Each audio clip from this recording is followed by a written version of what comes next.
The Infinix Note 13 of last year was one of the better phones of 2024, and with all the features it came with, it made it even much better. The Redmi Note 14 of this year does come with a lot of new features, but you aren't gonna like some of them. So let's begin with the most obvious, which is design. I want to say that this particular design is kind of sub-generic because I can literally think of 5 phones that resembles this smartphone. And the Redmi Note 13 for me though has a much better design. The Redmi Note 14 though did come with a matte finish, which means it won't be as much of a fingerprint magnet as the Redmi Note 13. Which is pretty nice, but by now I think you guys can already see the first change, which is the new design choice of the rear camera. But for me, it really isn't the best, but let me know what you guys think down in the comments. Do you like it or not? The rear of the phone is made out of plastic, both the back and the rear, and the sides of the phone are pretty flat, which makes it feels good to hold, and it's also much more grippy. The Redmi Note 14 also comes with like 4 different color variants, but I think green is my favorite out of the bunch. We also get to find out that the Redmi Note 14 comes with 2 unlocking options, which is the face unlock and the under display fingerprint scanner, which is pretty fast if you ask me. On the top of the phone, we get one IR blaster, a headphone jack, and one stereo speaker. On the bottom, we also get a stereo speaker, a Type-C charging port, and one speaker grill, and that's it. But I did make mention that we also get stereo speakers both on the top and the bottom, and we also got that on the Note 13, but here's how they sound. The Redmi Note 14 also comes with a hybrid SIM card tray, but you're actually kind of limited.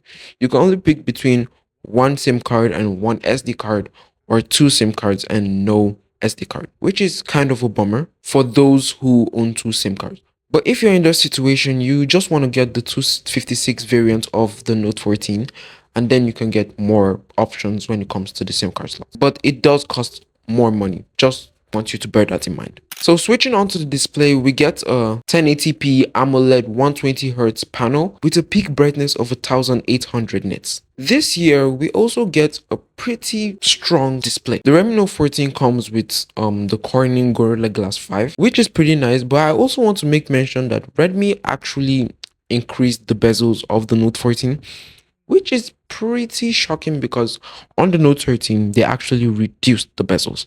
I really don't know why they did this, but I'm sure most people buying this phone won't actually notice. But I just wanted to let you guys know. For the processor though, we actually get something significantly different. It's the MediaTek Helio G99 Ultra. And coming from last year's Snapdragon 685, there's actually a significant difference when it comes to performance. Even the benchmark scores tell the difference. Maybe you might not notice the difference when you're doing like daily things like multitasking, swiping through your favorite apps. But when it comes to gaming, that's a whole different story. When playing graphic intensive games like Call of Duty or PUBG, you might actually notice a difference. This phone is very smooth while gaming and it can get very decent frame rates. The phone also comes with 6 gigs of RAM for the base model and 8 gigs of RAM for the maximum variant. Now this phone is running on the latest version of Xiaomi's Hyper OS, which is the 1.0.3 on top based on Android 14. And with this phone, we get a couple of AI features, which are Object Eraser, the sky changing background feature, and also Gemini. For OS updates, we should expect roughly 2 years of software updates, but that's just a prediction. We haven't actually heard any official news from Redmi telling us about the software updates. For camera, we do now get a 20 megapixel selfie camera, which is actually a significant upgrade from the 60 megapixel selfie camera we got on the Note 13. For the rear camera, we basically get the same specs from last year, but the only difference is that the ultra wide camera we got on the Note 13 has been replaced with a 2 megapixel depth sensor. The camera quality on this phone is actually satisfactory. It's pretty good. But in my opinion, I think it's a little bit too sharp. But really, aside from that, it's actually a pretty good camera. We do get 1080p at 30 frames per second for the selfie camera, but on the rear camera, the frames per second has been increased from 30 to 60. And the phone also comes with stabilization. So this year we actually get a pretty big difference battery wise. The Redmi Note 14 comes with a 5400 500 million power battery capacity, which from last year's 5,000 million power battery is actually an upgrade. With last year's Note 13, we could get about 6 to 7 hours of daily use, but with the Note 14, you should get a slightly above that level.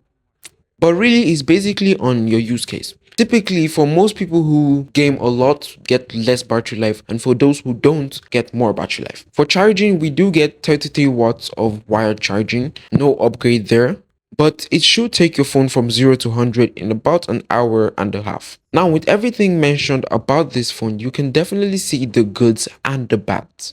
The upgrades are actually pretty significant with the better processor, the stronger display quality, the better selfie camera, and the bigger battery life. But with all that, I still didn't like the design of this phone, and the fact that they removed the ultra-wide lens also was a huge bummer.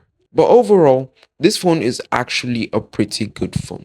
For $200, this phone is pretty good. Now, I will be making some comparison videos with other phones at this same price range. But till then, thank you guys so much for watching, and I'll catch you all in the next one. Peace.